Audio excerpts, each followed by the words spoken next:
నేను ఇంకోటి చెప్తా, అసలు దేవుడు సొమ్మును స్కామ్ చేసింది ఎవరో చెప్తా. ఇది కూడా బాగా వినండి. అసలు స్కామ్ అంటే ఏంది, దేవుని సొమ్మును ఎవరు స్కామ్ ఎలా చేస్తున్నారు చెప్తా. ఇదే టీటీడీలోని మన 2 ఉదాహరణ కూడా చెప్తా. తిరుపతిలో తిరుచానూరు మార్కెట్ యార్డ్ నుంచి కపిల తీర్థం వరకు ఫ్లైఓవర్ 6 కిలోమీటర్స్. నేను అందరూ తిరుపతికి పోతే అందరికీ కనిపిస్తుంది ఈ ఫ్లైఓవర్. తిరుచానూరు మార్కెట్ యార్డ్ నుంచి కపిల తీర్థం వరకు ఫ్లైఓవర్ 6 కిలోమీటర్స్ మేర. శ్రీనివాస సేతు అని ఫ్లైఓవర్ పేరు. దీన్ని కట్టడానికి చంద్రబాబు గత గవర్నమెంట్లో, అంటే ఆయన పాత గవర్నమెంట్లో ఒక ప్రతిపాదన చేశారు.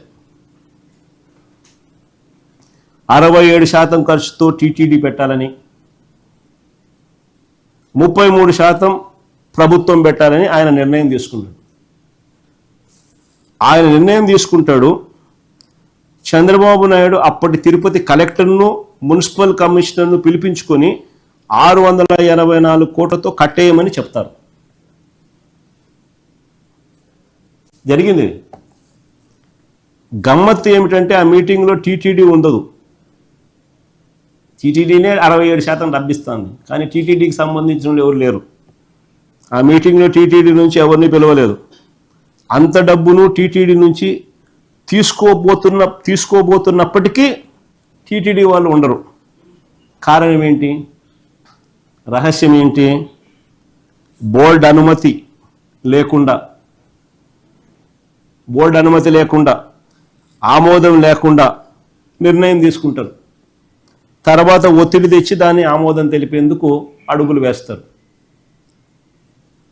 ఇది స్కామ్. కనపడడం లేదా?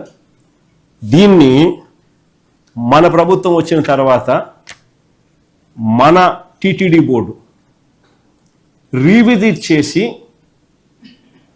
40 కోట్లు ఖర్చు తగ్గించినారు. అదే బ్రిడ్జ్ను, అదే ఫ్లైఓవర్ 40 కోట్లు మిగిలిచ్చినారు కదా. మరి కొత్త బోర్డు రాకపోయిందంటే ఆ 40 కోట్లు ఎవరు జోబిలేకపోయిండు?